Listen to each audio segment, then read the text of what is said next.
लाखों करोड़ों साल पहले जब हमारी सृष्टि का निर्माण हुआ, तब से लेकर आज तक उस पर जीवन है और हमारे ग्रह पर हर तरह का जीवन उपलब्ध है। यहाँ पर हर सजीव इस ग्रह का हिस्सा है और वो कभी न खत्म होने वाले जीवन को अपना योगदान देता है। यहाँ घने जंगल है और उसे और घना करने वाले पेड़ पौधे। ये पेड़ पौधे खाकर जिंदा रहने वाले अनेक जानवर इस जंगल का हिस्सा है।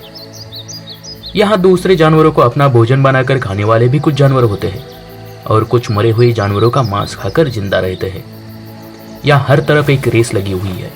जी हाँ, जीवन की रेस। और ये रेस तब शुरू हुई है जब से पृथ्वी पर जीवन पनपने लगा है। हर बड़ा जानवर छोटे का शिकार करता है। या हर सजीव अन्न श्रृंखला का हिस्सा है।